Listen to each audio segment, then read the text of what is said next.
사람마다 다 가지고 있는 이 마음은 본래 자기 눈처럼 우리가 보고 확인할 수 있는 것은 아닙니다.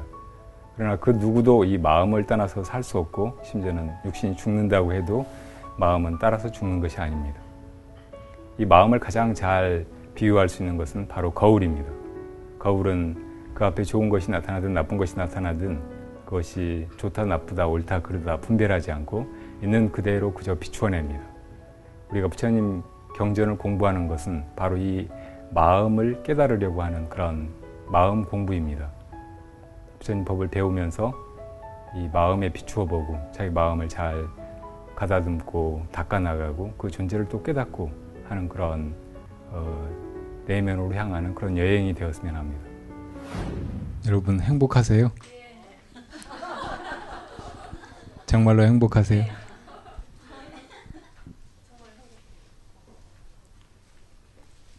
행복이 뭔가요?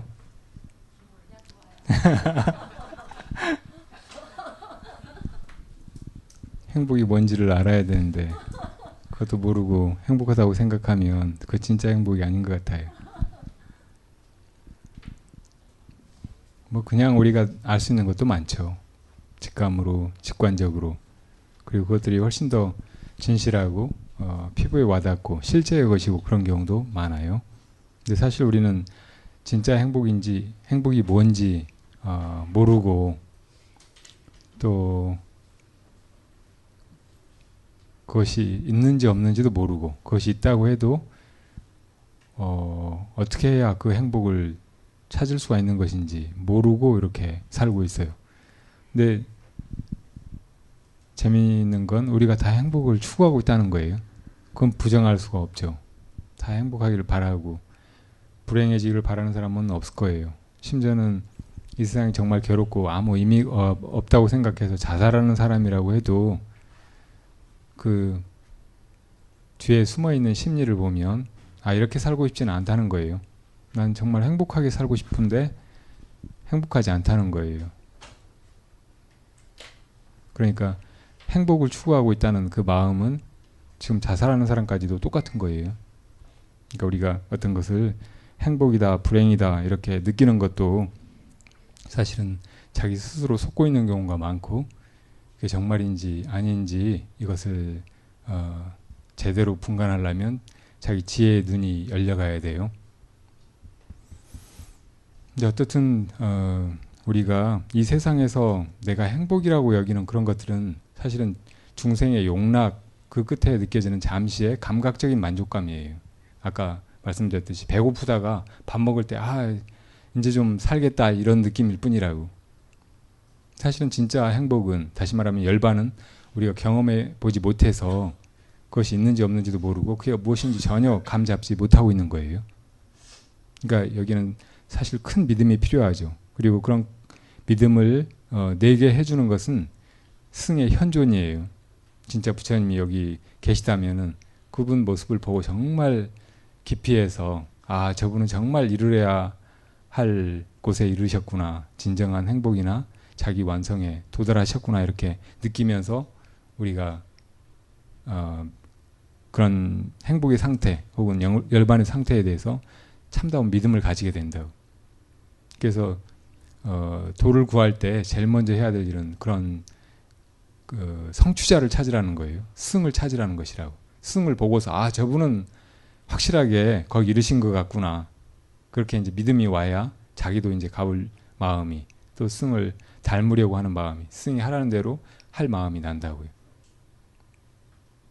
어찌됐건 그 완전한 행복의 존재를 우리가 믿게 되어야 거기에 나아갈 수 있으니까요. 그 믿음을 내는 것은 대단히 중요하고 어떤 계기로서든 그 믿음을 내려고 해야 하고 그 믿음을 또 증장시켜 가려고 해야 돼요. 믿음이라고 하는 것도 가다가 흔들리기도 하고 또 반대로 처음에는 긴가민가 하고 조금 믿음이 왔다가 또 이제 더 해가면서 혹은 그분 말씀대로 실천해 보면서 이제 확실한 믿음이 가기도 하거든요. 그러니까 수행하는 사람이라면 믿음이 원래 씨앗처럼 작다고 해도 그 믿음을 키워갈 줄 알아야 돼요. 그렇게 하기 위해서 먼저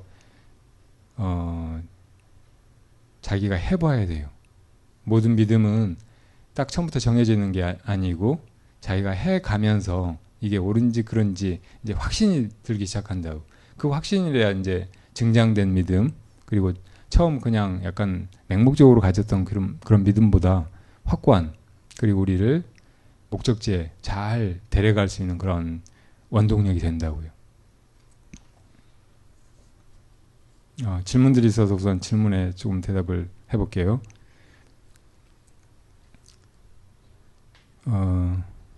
한 아이가 있습니다. 지금은 군 복무 중인 대학생이었습니다. 그 아이는 그냥 착하고 모범적인 아이예요. 근데 보통 아이처럼 세상이 즐겁거나 뭐 특별한 욕망이나 하고 싶은 일이 있지 않고 세상을 재미없어 해요. 절에도 다니고 부처님 말씀도 듣긴 하지만 이 세상을 덧없이 바라보는 그 아이의 마음은 여전하답니다. 그 아이에게 스님께서 한 말씀 해주신다면 정말 고맙겠습니다. 사실 이런 사람 많죠. 우리 그 젊은 청소년들, 학생들한테 이런 마음이 굉장히 많은 것 같아요. 그리고 사실은 이 현대 사회에서 물질적인 풍요를 누리고 또 바쁘게 뭐 직업적인 일을 하면서 가정을 돌보면서 그렇게 살아가는 많은 소시민들도 이런 심리 상태에 있는 경우가 많아요. 그건 아까 사성제에서 우리가 다 전도망상견으로 이 사성제를 바로 보지 못하고 믿지 못하고 그리고 그냥 자기 소견대로 그렇게 이제 뭐 이 세계에 대해서나 이 인생에 대해서나 그렇게 단정짓고 살아가고 있다고 했잖아요. 그게 전도망상견이라고 했죠. 그런 것 때문에 그래요. 우리는 본래적으로 뭐 굳이 원죄라고도 할 것은 아니에요. 그렇지만 무지 속에서 이 세상에 왔다고요. 이건 누구도 부인할 수 없는 것이에요. 이 세상의 진리를 알지 못하고 있어요. 다시 말하면 불행 속에서 이 세상에 태어나서 살아가고 있다고요. 늘 마음이 불만족감이나 불안 속에서 언제 우리에게 올지 모르는 불행, 또 나중에 결국 오고 말 죽음을 향해서 아주 어설프게 나아가고 있다고요. 이게 우리 살아가는 모습이죠. 근데 이것이 사실은 부처님이 우리에게 깨달아 가르쳐 보이신 사성제의 이 진리를 바르게 보지 못하고 그걸 믿지 못하기 때문이라는 것을 알아야 돼요. 왜 우리가 이 세상에서 행복이라는 것이 있다고 해도 그것이 아마 내 인생에는 나한테는 오지 않을 것 같다. 뭐 그건 다 잡아봐야 금방 지나가 버리고 대단치도 않고 그렇겠지. 뭐 이런 느낌을 다 가지고 있지 않나요? 그러니까 우리가 아까 행복이 뭔지 모른다고 했는데 우리가 찾는 행복이라는 것은 이 세상의 감각적인 행복일 거라고 생각하는 거예요. 우리 용락이 다시 말하면 뭔가 가래가 충족되면서 그때 느껴지는 그런 해소의 느낌? 그런 것 정도일 거라고 생각하는 거예요.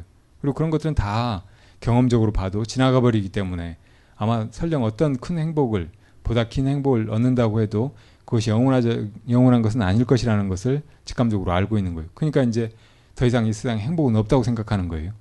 뭘 추구하고 뭘 잡으려고 할 의지가 나겠어요. 그 어떤 것에도 뭐 성취동기라든지 내가 그걸 향해서 내 존재를 던져서라도 나아가 보려고 하는 그런 의지가 일어나질 않는 거예요. 그런데 중요한 것은 먼저 이 세상에 우리가 추구하고 있는 이 감각적인 쾌락들, 오용락이 해소되면서 얻어지는 그런 만족들은 다 덧없고 그게 결국은 괴로움일 뿐이라는 거. 일시적이고 지나가 버리고 무상하고 또 지나가 버리고 나면 상실감이나 더 큰 가래를 낳을 뿐이지 결코 그것이 우리 가래를 꺼주고 참으로 영원히 만족하게 해주지 못한다는 것을 아는 것이 중요해요. 그게 고해의 진리잖아요. 이걸 믿어야 돼요. 우리는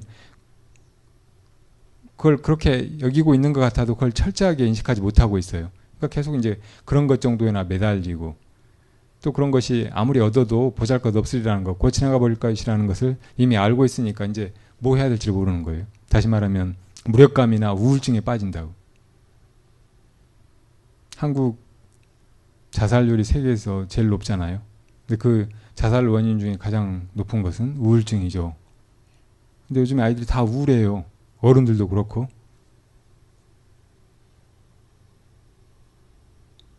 왜 이렇게 다 병을 앓고 있으면서 약을 찾지 않느냐고요. 부처님이 가르치면 정말 거기에 딱 맞는 약이잖아요. 그건 다름 아니라 바로 고진멸도의 가르침이라고. 이 병에서 나올 수 있다는 거예요. 그 방법이 있다는 거예요. 그럼 왜 그것을 안 시도해봐요? 그 약을 왜 안 먹어요? 여러분 자녀분들이든지 어린 친구들이든지 혹은 주위의 다른 사람이든지 이 현대사회의 삶 속에서 그런 고뇌를 느끼고 거기서 헤어날 줄 모르고 그러면 부디 여러분들이 이 부처님의 가르침을 깊이 이해하고 또 닦아서 아 이렇게 내가 달라져가고 이렇게 정말 마음 안에 편안함이나 안정감이나 진실한 행복감이 차오르는구나 이렇게 느끼고서 그 길을 가르쳐 주세요. 그게 여러분 주위의 사람들을 살리는 길이에요. 그게 불자가 해야 될 일이잖아요. 이 세상은 다 어른들이 만들어서 어른들의 생각대로 끌고 가고 있는데 어른들도 사실은 어떻게 살아야 될지 모르고 이 인류의 미래가 어떤 방향을 향해서 나아가야 될지 아무도 확신하지 못하고 있어요. 그러면서도 아무도 길을 찾지 않아요. 그냥 남들이 사는 대로 살고 지금까지 살아온 습관대로 살고 그럴 뿐이죠. 그러니까 우리가 이렇게 불법을 배우고 하는 것은 제발 여기에 믿음을 가지고 우리가 그것을 이 소중한 삶 속에서 실천해 가면서 부처님이 약속하신 정말 틀림없이 이 길로 가면 이와 같은 목적지에 내가 이른 그 지점에 이른다고 말씀하신 거기로 함께 나아가자는 거예요. 아이들한테 쉽게 부처님의 사성제라든지 혹은 뭐 열반에 대한 가르침을 이야기하기는 힘들 거예요. 그건 여러분들의 수행력이 있어야 여러분들이 나름대로 직접 실천해 가면서 마음 안에 진실하게 느껴지는 것이 있어야 그렇게 말할 수 있어요. 그리고 그런 말이 아이들한테 받아들여져요. 아이들은 아주 영특해요. 다시 말하면 논리적으로 말을 쫓아가고 그걸 이해하고 하는 힘보다는 직관적으로 그 말이 사실인지 아닌지 정말인지 거짓말인지 그냥 둘러대는 말인지 나 그냥 조금 위로해 주려고 하는 말인지 어른들이 확실하게 그거를 알아가지고 나한테 가르쳐 주시는 좋은 조언인지 단박에 알아본다고요. 그러니까 아이들한테 그 통하려면 아주 진실한 말이어야 하고 다 자기 체험에서 우러나온 것들이어야 돼요. 그래서 여러분들이 이 수행의 길을 간다는 것은 다시 말하면 불교를 배우고 그걸 닦아나간다는 것은 여러분들이 앞서 나가면서 뒷사람들을 이끄는 일이에요. 서산 스님께서 말씀하셨듯이 눈길을 갈 때 어지럽게 걷지 말라고 내가 지금 가는 길이 뒷사람들에게는 이정표가 된다는 거예요. 우리가 깨닫고 나서 그 다음에 사람들을 가르치는 게 아니에요. 깨달음을 향해서 내가 가는 길이 벌써 다른 사람들에게 바른 길로 인도하는 길잡이가 된다고. 이건 동시적인 것이에요. 내가 조금 부족하고 아직 길을 가는 중에 있다고 해도 내가 그런 원력을 가지고 지금 이렇게 나아갈 때 훨씬 정신 차려서 바르게 잘 나아갈 수 있고 최대한 힘을 내서 나아갈 수가 있어요. 누구든지 사실은 이기적인 것 같지만 그 이기적인 마음보다 더 밑바닥에 다른 사람에 대한 자비심이나 우리 모두가 다 본래 하나라는 그런 깊은 지혜가 이미 있기 때문에 자기 자신만을 위해서 뭔가 큰일을 하지는 못해요. 누구든지 다 대의 명분이라든지 뭐 많은 사람들이라든지 최소한 자기 식구나 자기가 사랑하는 사람을 위해서라든지 자기 아닌 다른 존재를 위해서 뭔가 할 때 정말 큰 힘이 나고 그 일을 이룰 수가 있다고. 조금 어렵고 또 시련이나 회의가 와도 그런 것들을 떨치고 그 일을 할 수가 있는 거예요. 사실은 생각 없이 그냥 무조건 그런 일을 하게 되죠. 누가 자기가 사랑하는 사람이 있는데 지금 위험에 처해 있다 그러면 생각해보고 저 사람 구해줄까 말까 하고 뭘 하는 사람이 있어요. 거의 본능적으로 단박에 뛰어나가가지고 괴로움에서 건진다고. 그러니까 여러분들 안에 있는 그런 자비심을 일깨워가지고 큰 힘으로 나아가려면 내 주위에 있는 사람들 보고 그 아픔들을 잘 느껴보세요. 그리고 저걸 내가 건져야 되겠다는 마음을 내야 된다고. 그게 보리심이죠. 그리고 그 보리심으로 내 수행을 지금 이 순간에 찬찬히 한 걸음 한 걸음 잘 해나가는 거예요. 그게 사실 우리가 해야 될 모든 일이에요. 주변에 사랑하는 사람들을 위해서 혹은 우리 인류의 미래를 위해서 막 그렇게 복잡하게 고민하고 거창한 그런 꿈을 가지고 설계하고 할 것이 아니에요. 바로 지금 내가 이 바른 삶의 목적 이것을 자각하고 한 걸음 한 걸음 제대로 나가는 것이라고. 그게 모두를 위한 것이고 우리 미래를 위한 것이에요.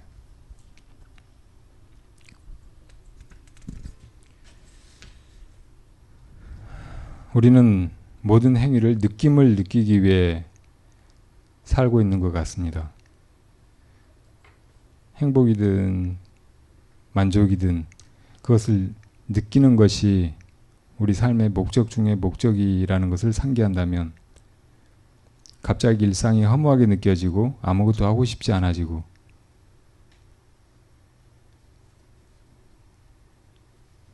깊은 무력감에 빠져들게 됩니다. 바른 길을 알려주세요. 이분 말씀이 아까 하신 얘기하고 바로 연결이 되죠. 우리가 행복을 느끼려고 하는 거예요. 다시 말하면 이 세상의 행복은 감각적인 것이다. 내가 그걸 느끼고 행복하다고 하는 그런 것일 거라고 생각을 하는 거예요. 근데 느낌이라고 하는 것은 다 대상 세계에서 내가 지각하는 것이에요.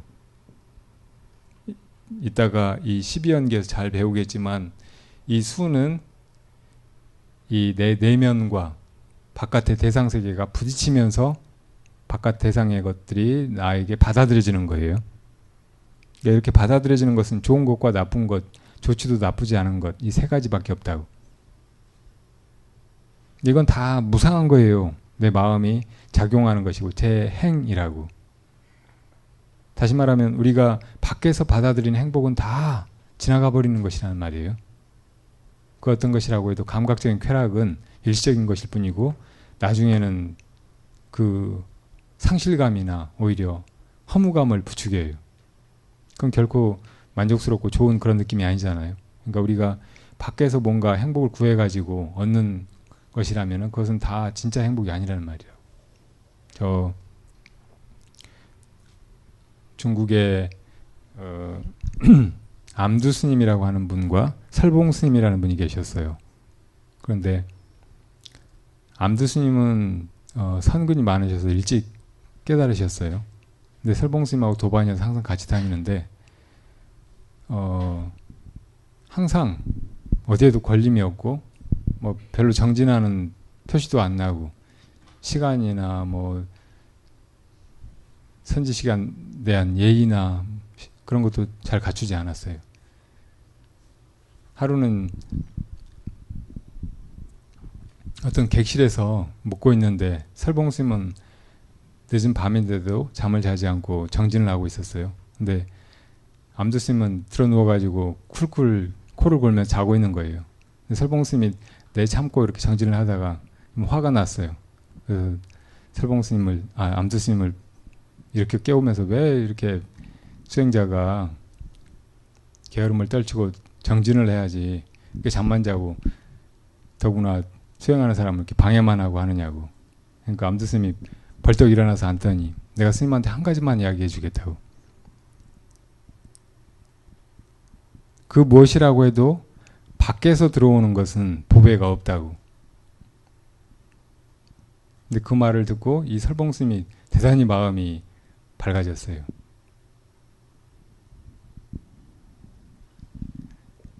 그런 얘기 우리 정말 많이 들었죠. 열반은 본래 있는 것이다. 참 우리의 존재, 이것은 본래 있는 것이고, 뭐 열반이라든지 깨달음이라든지 이런 거 사실은 구할 것도 없는 것이다. 오히려 그걸 구한다는 것은 머리가 멀쩡하게 달린 사람이 자기 머리 위에다가 또 어디 내 머리가 어디 갔나 하고 자기 머리를 주워가지고 또 얹으려고 하는 그런 짓이다. 그러니까 잘 보면은 우리가 느끼려고 하는 행복, 이것들은 다 밖에서 받아들이려고 하는 거예요. 아, 행복하구나 하고 느끼는 그런 감각적인 즐거움, 만족감, 이런 것들은 다 밖의 조건에 의해서 오는 것이라고. 다시 말하면 그런 조건들이 갖추어져서 지금 그게 행복으로 느껴지지만 그 조건이 무상하기 때문에 지나가 버리고 나면 즉시 없어져 버릴 것들이에요. 진짜 행복이 아니라는 말이죠. 진짜 행복, 열반은 이미 우리 안에 있어요. 사실은 구하지 않아도 있다고. 누가 자기 머리를 찾으러 돌아다녀요. 미친 사람 아니고는. 자기 머리에 있다는 거 아니까 아무도 그걸 찾지 않잖아요. 그런 것처럼 자기 참 존재는 본래 있는 것이잖아요. 그걸 왜 찾느냐고요. 찾는 것이 오히려 그것의 존재를 잊어버리게 만드는 거죠. 우리가 사실은 이 세상에서 구한다고 하는 행복들이 다 본래 있는 진짜 영원한 그 행복을 돌아보지 않고 밖에서 얻으려고 하는 가짜 즐거움들이라고. 그것으로는 결코 우리가 만족할 수가 없어요. 근데 그것만 자꾸 구하고 그것만 다라고 생각하고 하면 본래 우리가 다 그게 덧없는 것이고 지나가 버리는 것이라는 것을 이미 알고 있기 때문에 마음이 아 그거 찾아보자 하고 막 열의가 일어나고 그러지 않는 거예요. 자기 참 존재가 원래 행복이라는 것을 깨달아 버리면 아무것도 할 필요 없이 아무 조건하고도 관계없이 거저 행복해 질 수가 있는데, 영원히 행복할 수 있는데, 밖에서 무슨 행복이 오리라고 생각하고 그것을 찾는 마음을 놓지 못하면, 그걸 쉬지 못하면은 그런 행복은 다 무상하다는 것을 우리가 이미 알고 있기 때문에 사실은 그걸 찾고 싶은 마음도 없고 공연히 마음이 그냥 무력감에 빠진다고. 우울해져요. 그러니까 요즘에 대부분의 현대 생활에 지쳐가는 사람들이 마음속으로 우울증이나 그런 뭔가 이렇게 풀리지 않는 느낌, 뭔가 완전히 만족하지 못하는 그런 느낌, 뭐 이런 속에서 계속 이렇게 헤매고 있는 것이 다 그런 것들이에요. 이 세상의 행복은 감각적인 이런 것뿐이다. 그리고 그런 것들은 다 덧없는 것이다. 그러니까 그것을 조금 구해보고 그냥 그걸로 뭐 소일하고 조금 자기 만족을 얻고, 그렇지만 그거 다 지나가 버린 것일 테고, 그러니까 굳이 이런 걸 해야 되나 이런 생각이 드는 거예요. 그러지 말고 여러분의 참 존재를 돌아보려고 해야 하고, 그걸 바로 보면은 내가 본래 편안하고 아무것도 더 갖다 붙이거나 필요로 하지 않는, 갖다 붙일 필요가 없는 그런 존재라는 것을 알고 그대로 자족하게 되는 거예요. 아, 원래 내가 이 보배를 가지고 있었구나, 내가 원래 억만장자라구나 생각하고 돈 벌러 헤매다닐 필요가 없는 거예요. 만약에 그렇게 깨닫지 못한다고 해도 그것을 바로 믿는다면은 밖으로 이제 감각적인 쾌락을 찾아 헤매다니는 것이 아니고 그것을 돌아보려고 하게 되고, 그걸 못 찾으면은 정말 열심히 도대체 내 존재가 그렇다는데 진짜 내 존재가 뭘까? 이게 정말 있다는데 이게 어디가 있을까? 이렇게 구도하게 될 것이라고요. 그런 구도심도 아주 진실하고 용맹스럽게 일어날 거예요. 사실 해야 될 일은 그것밖에 없어요. 그리고 그 길은 절대 무력감이나 뭐 좌절감하고 관계가 없는 것이라고. 원래 이미 자기가 가지고 있는 것이라는데 이걸 내가 못 느끼고 못 찾고 있으니까 화가 나고 그런 분심으로 더 열심히 찾게 되고, 그러다 보면은 게으름이라든지 혹은 뭐 무력감이라든지 이런 것도 저절로 떨어져 나가버리게 되고, 항상 그치지 않는 그런 용맹심이 일어나게 된다고. 그렇게 수행해 나가야 돼요. 그게 진짜 행복의 길이에요. 그렇게 또 해 나가다 보면 아직 얻지 못해서도 좋아요. 분명히 그렇게 해 나가는 그런 과정이 아무것도 희망을 갖지 못하고 어디로 가야 될지도 모르고 다 무의미하게 느껴지고 그렇게 좌절하고 있는 것보다는 훨씬 에너지가 차오르고 의욕을 가지고 해나가는 일이기 때문에 그 자체로 그 전보다는 훨씬 나은 상태라고. 그리고 그걸 찾았을 때는 말할 필요가 없죠.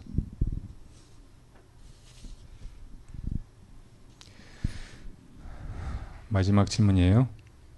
절대적인 나라는 것이 없다면 나에게서 비롯되는 업과 습도 없는 것인가요? 아까 삼법인이 제법 무아가 있었죠. 모든 게 나가 없다면 내가 뭘 한다든지 노력한다든지 뭐 깨달음을 얻는다든지 하는 것도 아무 의미도 없잖아요. 사실 실제로 내가 없다는 것을 깨달아버리면 그렇게 되겠죠. 더 이상 뭐 아무것도 할 것도 없고 구할 것도 없고 그대로 완전하고 만족스러워서 그야말로 열반의 상태예요. 근데 지금 이분은 나가 없다더라 이런 말을 듣고 내가 없으면 이거 뭐지? 아무것도 의미가 없잖아. 이렇게 생각으로 그 말을 따라가고 있다고요. 그러니까 이 불법의 진리는 수행에서 깨달음에 이르는 그런 닦음의 과정이지 머릿속으로 이해하는 과정이 아니라는 말이에요. 우리가 말로 그렇게 따라가면은 반드시 말은 이런 함정에 스스로 빠져요.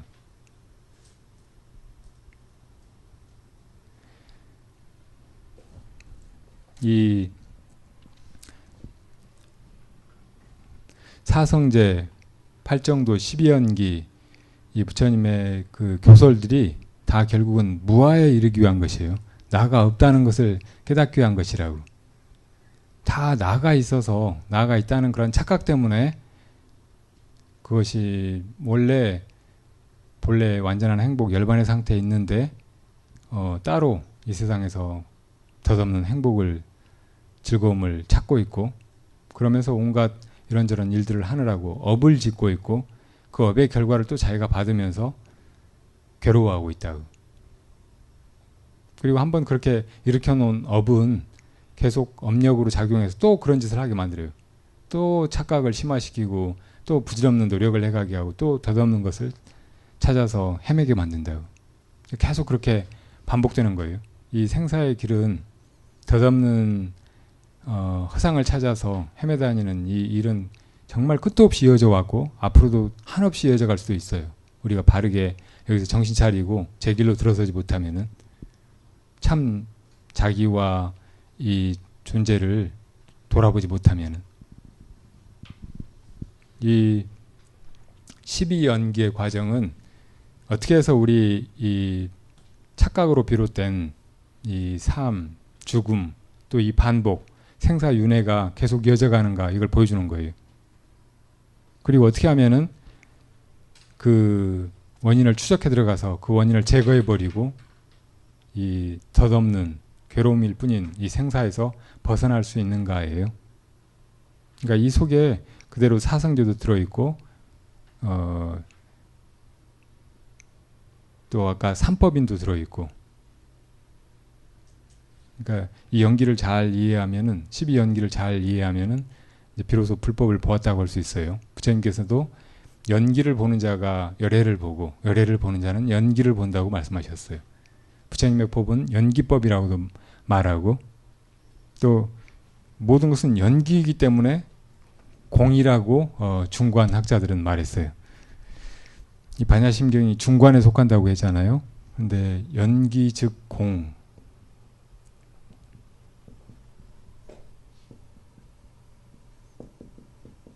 이라는 거죠.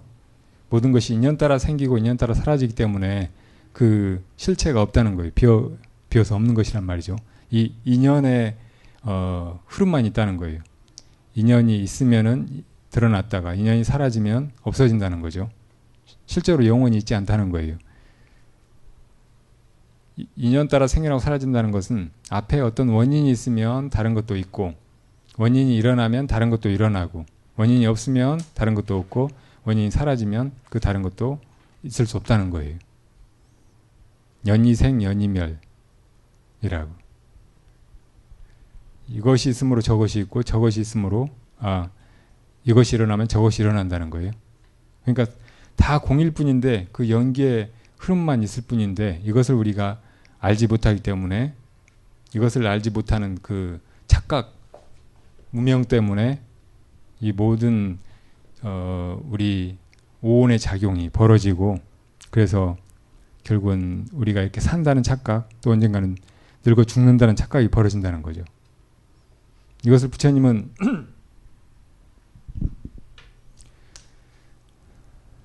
처음에 부처님이 어릴 때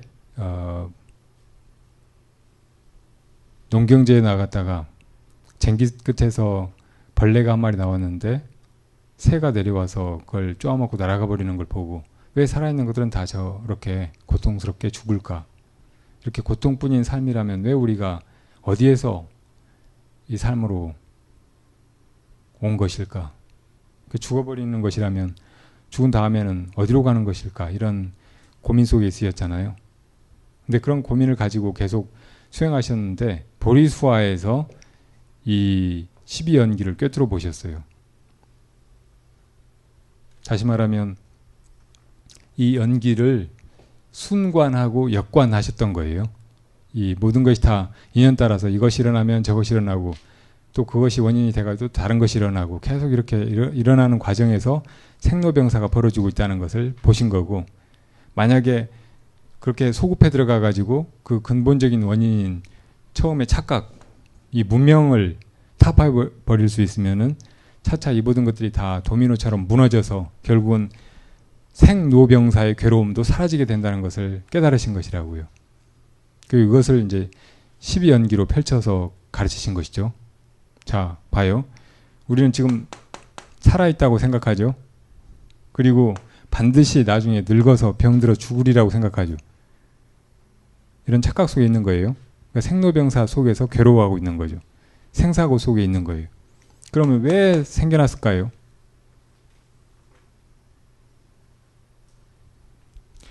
존재하는 것이 있기 때문에 그래요. 존재가. 이 존재라는 것은 전생에 우리가 업을 쌓고 그 업은 무명 때문에 일어난 것이기 때문에 그 결과로서 내 몸과 이 세계가 있게 된 것이란 말이에요. 내 몸을 그 과거에 지은 업의 정보라고 해요. 자기 자신이 받는 과보라는 말이죠.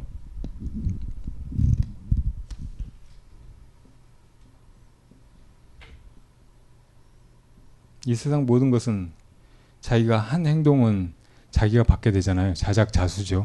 그래서 자기가 지은 업 때문에 자기 존재를 만들게 된다고. 이게 정보예요. 근데 자기 존재만 딱 만들어내는 게 아니고 자기를 둘러싸고 있는 세계를 만들고 그 세계 속에 자기를 만들어내요. 그래서 자기 자신의 몸이나 자기 존재가 의지하고 있는 그 세계를 의보라고 해요. 이 정보와 의보를 유라고 한다고요. 그러니까 이 자기 존재 혹은 자기를 둘러싼 세계 이것이 있기 때문에 내가 이 몸을 받아가지고 태어난 거잖아요.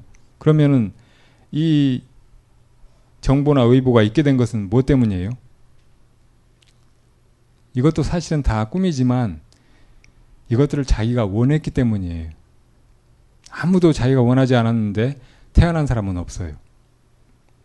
다시 말하면 우리는 존재에 취착하는 그런 경향이 있어요. 여러분 다 영화 보는 거 좋아하시죠? 영화가 다 좋기만 해요?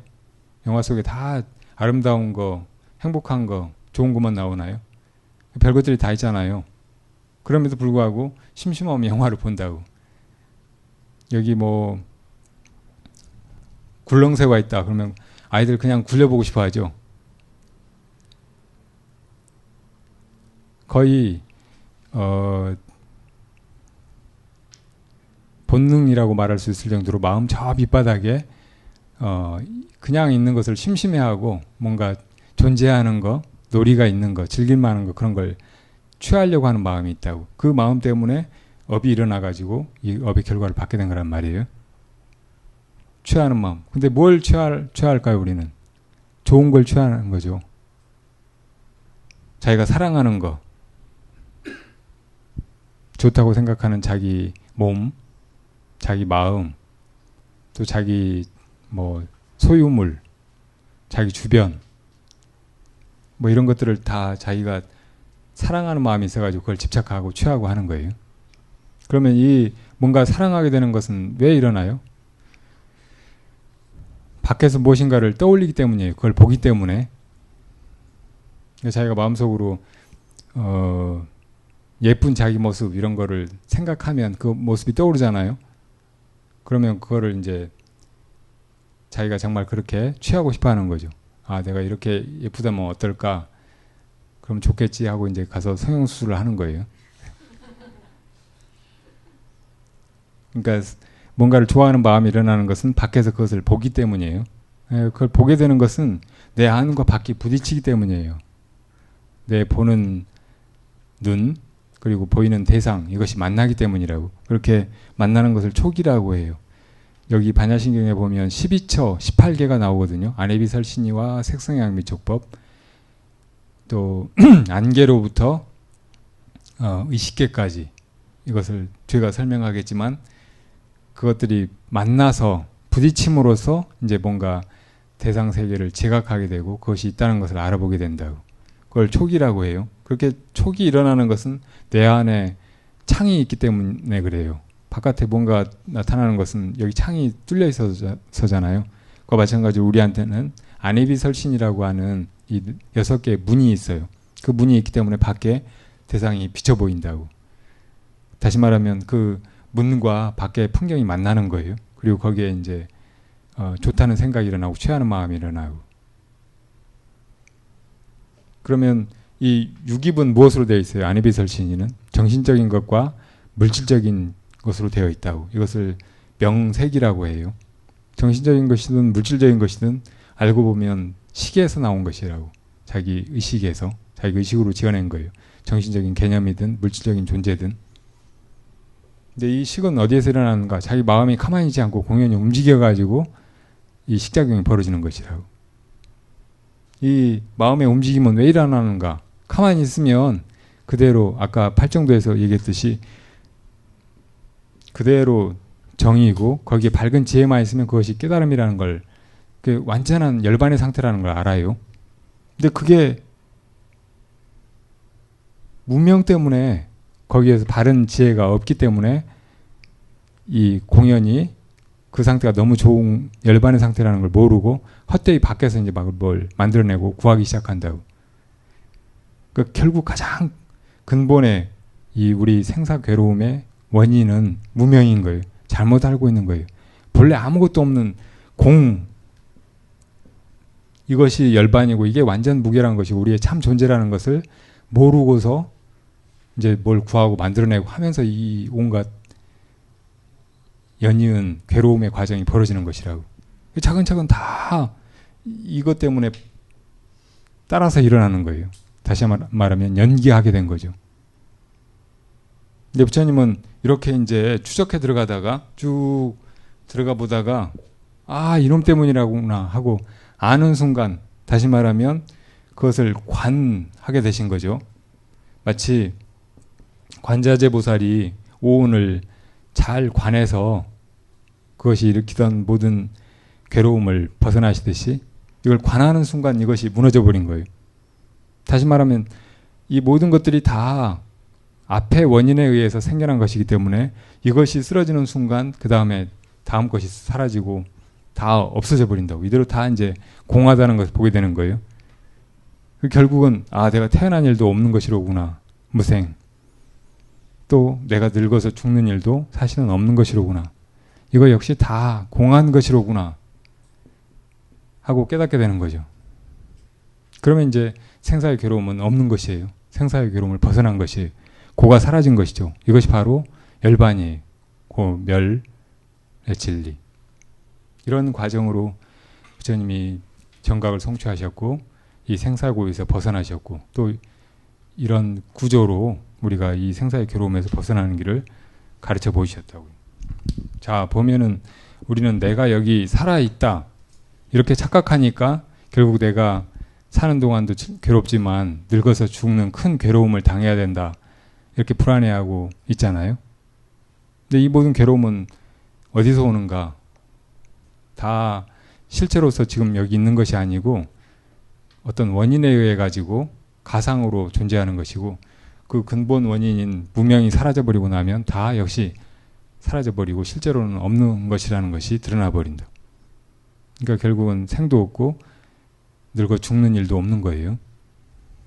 이게 괴로움에서 벗어나는 길이라고. 다시 말하면 사성제, 결국 이 모든 것이 다 괴로움이다. 생로병사, 또 다른 네 가지 괴로움, 이것들이 다 괴로움이라고 할지라도 그 괴로움은 다 연기하고 있는 거잖아. 12연기의 과정으로. 그렇기 때문에 그 원인을 제거해 버리면은 또 제거하는 바른 길이 있죠. 아까 팔정도. 팔정도를 닦아 나가서 결국 팔정도라는 것은 정정에 들어가지고 이 바른 관으로 존재의 실상을 꿰뚫어 보는 거예요. 그렇게 꿰뚫어 보는 순간 무명이 사라지고 이 모든 것들이 다 사라져 가지고 결국은 생로병사가 사라지고 생로병사의 괴로움도 사라지게 되는 것이라고요. 이렇게 해서 결국은 생사고를 다 벗어나시게 되는 거예요. 그러니까 이 속에 다 고진멸도, 사성제가 들어있죠. 그리고 이 모든 것이 다 실제로 있는 것 같지만 무상한 것이고 사실은 실제로 없는 것, 다시 말하면 무아이고, 이것을 실제라고 착각하는 것은 다 괴로움이지만 그것을 깨트리고 나면은 이 모든 것이 다 공의 모습이고 그대로가 다 열반의 상태라는 것을 알게 되는 거죠. 다시 말하면 삼법인도 여기 들어가 있는 거예요. 이렇게 우리가 괴로움에서 벗어나는 길은 이 12연기를 잘 관해서 그 근본 원인인 무명을 깨트리는 것에서 시작된다고. 그것으로 다 되는 거예요. 그래서 이렇게 사실은 이 존재계가 이렇게 펼쳐지고 이 속에서 우리가 생로병사하고 있는 것을 차례대로 본다면 이건 순관이에요. 이것은 순서대로 따라가 보는 것이고 이것이 사실은 우리가 생사유전하는 그런 분이에요. 이 무명이라는 놈 때문에 우리가 이렇게 생사 속에서 괴로움에 시달리고 있다고. 근데 괴로움에서 벗어나려고 하면 이것을 역관해야 돼요. 그 원인을 소급해 들어가 가지고 이 무명을 타파해 버려야 된다고. 돌아서 그 괴로움의 소멸에 이르는 문이 환멸문이에요. 이 길로 해서 우리가 결국은 생로병사를 그 괴로움을 벗어날 수 있다는 것이죠. 이런 과정으로 나아가야 됩니다.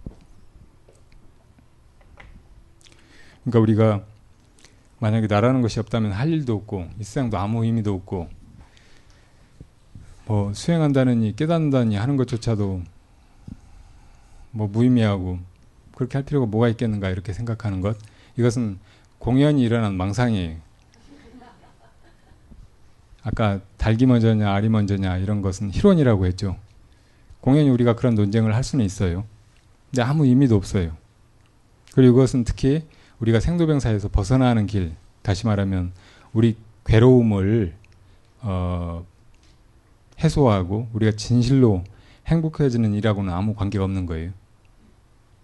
우리가 정말 해야 될 일은 정신을 똑바로 차리고 이 존재의 실상을 잘 보는 거예요. 내 참 존재를 보는 거예요. 그렇게 보면 결국 공을 보게 된다고. 있는 것처럼 보이는 것이 사실은 실제로 있지 않은 것이라는 것을 여실하게 깨닫게 되는 거예요.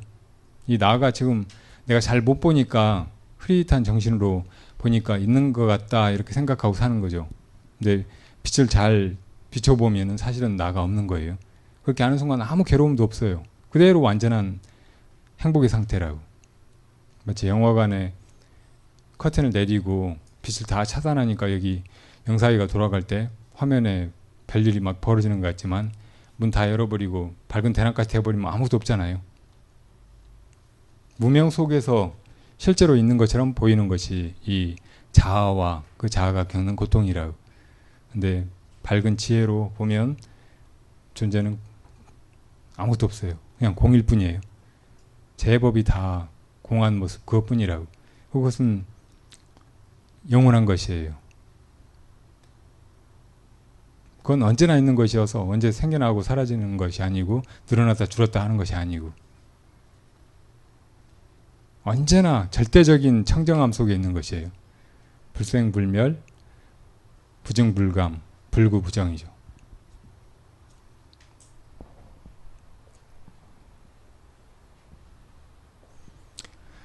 정리해서 말씀드리겠습니다.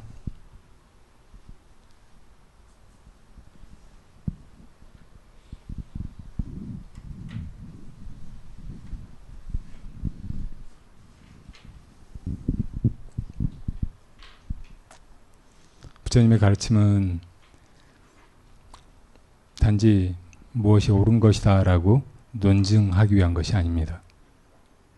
그것은 우리가 이 현실에서 겪고 있는 생과 사의 괴로움을 벗어나는 길이죠. 그 길은 존재의 실상을 보는 과정입니다. 우리가 지혜가 부족해서 호련히 일어난 우리 안에 무명 때문에 실제로 존재하지 않는 이 나, 그리고 역시 오온으로 이루어진 이 세계가 있다고 생각하면서 그 속에서 내가 태어나서 이렇게 고통당하고 있고 또 언젠가는 죽어야 된다고 생각하면서 불안해하고 있는 것이죠. 근데 우리가 지혜의 눈을 뜨고 보면, 다시 말하면 우리 마음에 본래 있는 그 지혜로 실상을 관해서 그 무명을 깨트리고 보면 사실은 나도 없는 것이고 이 오온으로 이루어진 세계도 실제하는 것이 아닙니다. 여실하게 살피는 순간 우리가 지금껏 이 꿈속의 생사 속에서 겪어온, 그리고 지금도 겪고 있고 앞으로도 겪게 될 그런 고통에서 일거에 벗어나게 되는 거예요. 그것이 해탈이고 고해의 소멸입니다. 윤회로부터 벗어나서 우리가 참으로 행복해지는 길입니다. 이 세상에서 우리가 구하는 행복들은 다 용락이고, 그 용락은 우리 마음이 움직여서 덧없는 것을 잡으려고 하는, 다시 말하면 밖에서 어떤 조건에 따라 잠시 우리에게 위로나 쾌락을 주지만 지나가면서는 더 큰 상실감과 번뇌를 남기고 우리에게 엄만 일으키고 하는 그런 거짓된 행복에서 벗어나는 길입니다.